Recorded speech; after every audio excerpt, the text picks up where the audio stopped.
নমস্কার আমার প্রিয় বন্ধুরা, তোমরা সবাই কেমন আছো? আশা করি ভালো আছো, আর আমিও খুব ভালো আছি। প্রিয়াঙ্কা বেঙ্গলি ব্লগে তোমাদের আরও একবার স্বাগত, শুভেচ্ছা ও ভালোবাসা। আজ চলে এলাম আরও একটা ব্লগ ভিডিও নিয়ে। আর আজকে ভিডিওটা সকাল থেকেই শুরু করেছি। তো দেখতেই পাচ্ছ বৃষ্টি ভেজা, মানে গাছের পাতায় কিন্তু প্রত্যেকটাই বৃষ্টি, আর প্রচণ্ড বৃষ্টি হয়েছে আমাদের এখানে দুদিন ধরে।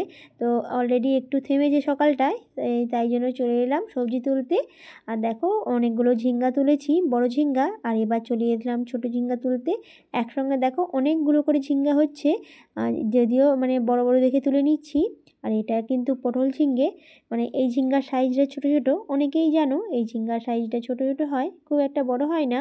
তবে এই ঝিঙ্গার কিন্তু টেস্টটা খুব সুন্দর। তো অলরেডি আমার অনেকগুলো সবজি তোলা হয়ে গিয়েছে। এই যে দেখো অনেকগুলো করে ঝিঙ্গা হয়েছে, প্রত্যেকটা মানে ফুলের সঙ্গেই ঝিঙ্গা প্রত্যেকটা হয়। তো অলরেডি আমি অনেকগুলো তুলে নিয়েছি, বড় ঝিঙ্গে ছোটো ঝিঙ্গে।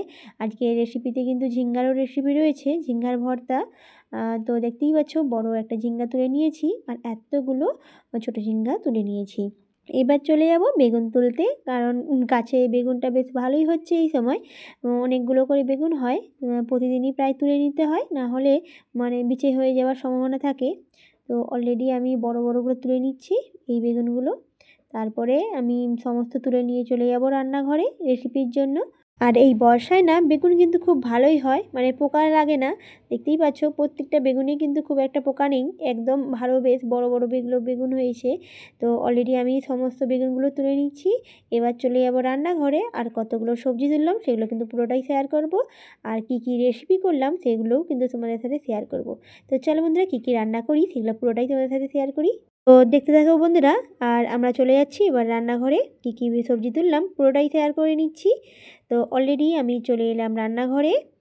এই যে আর কি দেখে নিলাম, তোমাদের সাথে শেয়ার করে নিলাম কী কী সবজি তুলেছি। এই যে ঝিঙ্গা রয়েছে, বেগুন অনেকগুলোই তুলে নিয়েছি, আর তুলে নিয়েছি পেঁপেটা কিন্তু মানে এক্ষুনি তুলে নিয়েছি, সেই জন্য কিন্তু আঠাটা ঝরছে। তো এতগুলো সবজি তুলে নিয়েছি। প্রতিদিনই প্রায় টুকটাক আমার সবজি বেশ মানে ভালোই তোলা হয়, আর মোটামুটি হয়েই যায় বাড়িতে এই সবজিটা। খুব একটা আমার সবজি কিনতে হয় না, অতএব মানে যেগুলো না কিনলে নয় সেগুলো কিনতে হয়। তো অলরেডি আমি এই সবজিগুলোকে কেটে নেব, তারপরে আমরা ফিরে আসছি। অলরেডি আমি কেটে নিয়েছি সবজিগুলোকে। তো দেখতেই পাচ্ছ এখানে কিন্তু পেঁপে আর একটা আলু দিয়েছি। রেসিপি মানে পেঁপের যে রেসিপিটা বানাবো তাতে কিন্তু এই ছোট্ট করে আলু দিয়েছি, এতে এতে কিন্তু বেশ ভালোই লাগে। আর কাঁচা পেঁপে দিয়ে কিন্তু আজকে এই রেসিপিটা রয়েছে, একদম অন্যরকমভাবে কিন্তু তোমার সাথে শেয়ার করব। এই পেঁপের রেসিপিটা খেলে আমি বলতে পারি দারুণ দারুণ লাগবে তোমাদের কাছে। আর চলে এলাম এই যে এখানে কিন্তু বেগুনগুলোও কেটে নিয়েছি, আর নিয়েছি ঝিঙ্গে। যেহেতু ভর্তা বানাবো তাই প্রথমে কিন্তু ঝিঙ্গাটাকে আমি ভাতেই দিয়ে দেবো। তার আগে কিন্তু তোমার সাথে শেয়ার করে নিই, এই যে বেগুনটাও কিন্তু কেটে নিয়েছি। এবার মাছের রেসিপি তোমাদের সাথে শেয়ার করে নিই, মানে মাছটা কি নিয়েছি। আর আজকে না ইলিশ মাছই রয়েছে, মানে কদিন ধরে তো আমি ইলিশ মাছই রান্না করলাম। আজকেও কিন্তু ইলিশ মাছ রয়েছে, তবে আজকে ইলিশ মাছের টক করব।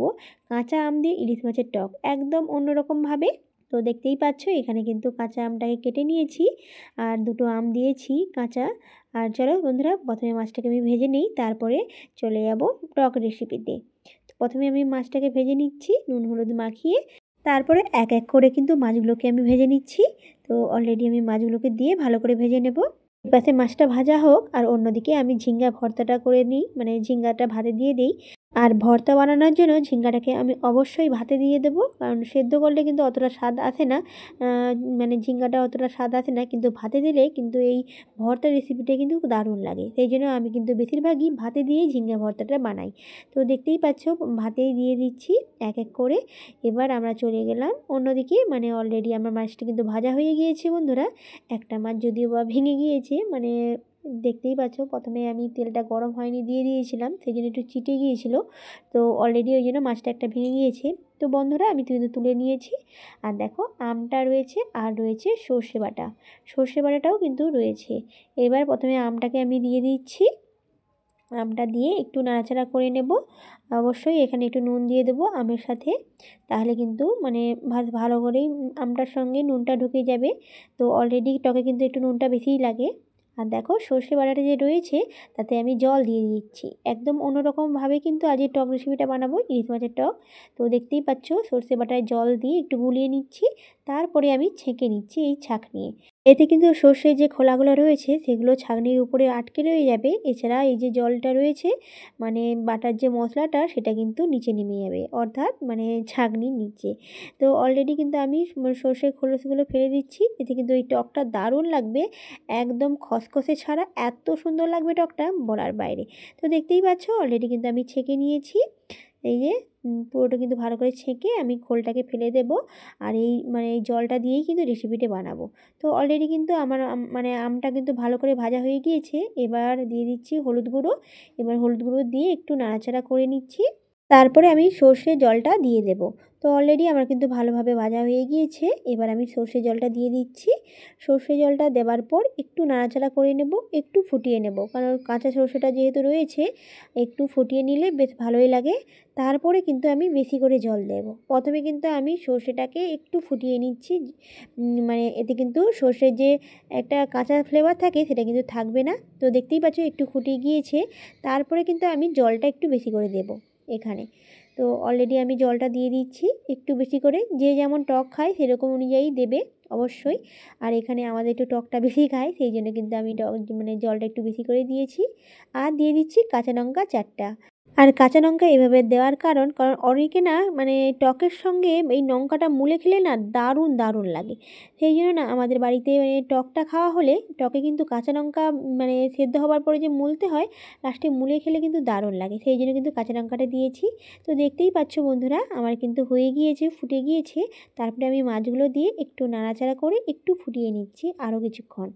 তো অলরেডি কিন্তু আমার রেসিপিটি প্রায় কমপ্লিট। এবার কিন্তু আমি তুলে নেব।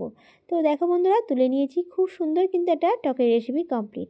শুধু এখানেই কমপ্লিট না, আমি এরপরে একটু সরষের তেল দিয়ে দিচ্ছি, কাঁচা সরষের তেল। এতে কিন্তু টেস্টটা আরও বেড়ে যাবে। টকে যদি শেষের দিকে একটু মানে তুলে নেওয়ার পর একটু যদি সরষের তেল দিয়ে দাও তাতে কিন্তু টেস্টটা দারুণ দারুণ লাগে। আর ইলিশ মাছের রেসিপি কিন্তু মানে টক রেসিপি এভাবে করলে দারুণ লাগে।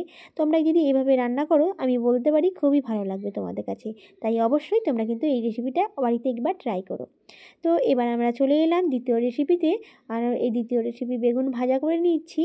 তোমাদের সাথে তো শেয়ার করেছিলাম যে অনেকগুলো বেগুন তুলে নিয়েছি আর বেগুন ভাজাই করে নিচ্ছি একদম অল্প তেলে, কারণ সবসময় তো তেল মশলা বাড়িতে খাওয়া হয়।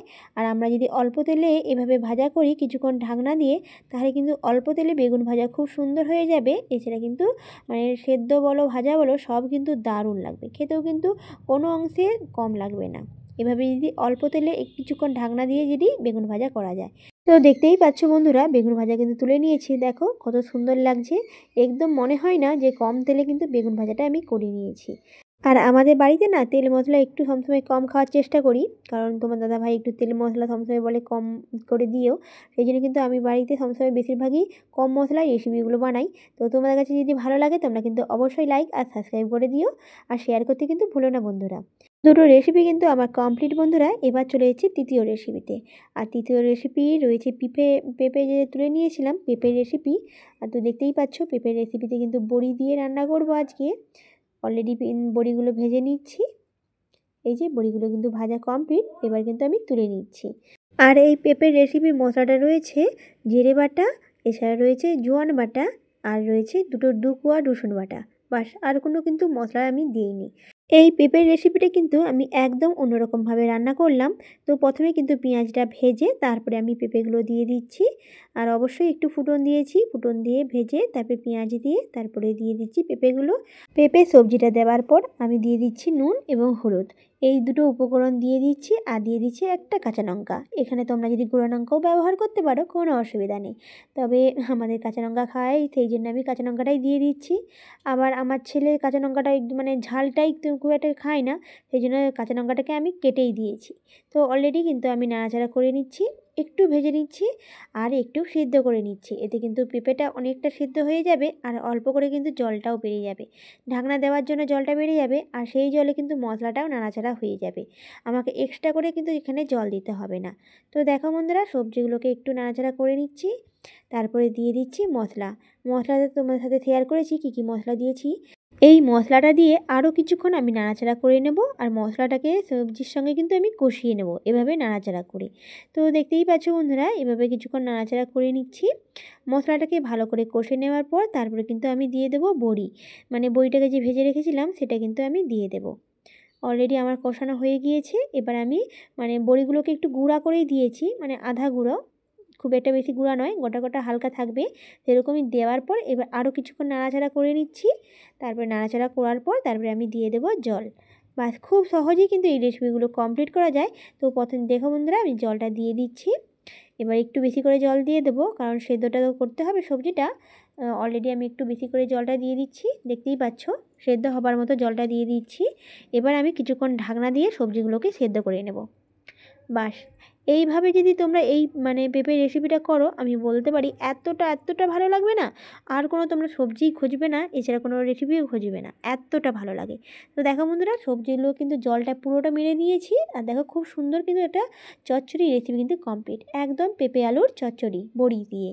আর এই রেসিপিটা না তোমার দাদা ভাইয়ের আর আমার ছেলের খুবই পছন্দের একটা রেসিপি। আমি কিন্তু মানে এর আগে অনেকবার করেছি, তোমাদের সাথে আজকে শেয়ার করলাম। এই পেঁপে রেসিপিটি তোমাদের কাছে কেমন লাগে তোমরা কিন্তু কমেন্টে জানিও বন্ধুরা, আর অবশ্যই বাড়িতে কিন্তু একবার ট্রাই করো। এবার আমরা চলে যাচ্ছি ঝিঙ্গা ভর্তার রেসিপিতে। এই ভর্তা কিন্তু আমার খুব পছন্দের একটা ভর্তা।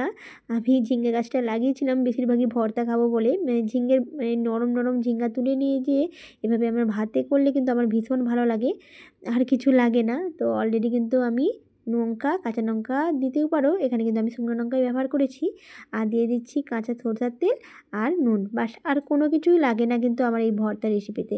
তো অলরেডি কিন্তু আমার ভর্তা রেসিপি কমপ্লিট। তো কেমন লেগেছে আজকের এই রেসিপিগুলো তোমরা কিন্তু জানিও, আর যদি ভালো লাগে তাহলে অবশ্যই লাইক আর সাবস্ক্রাইব করে আমার সঙ্গে থেকো। ধন্যবাদ।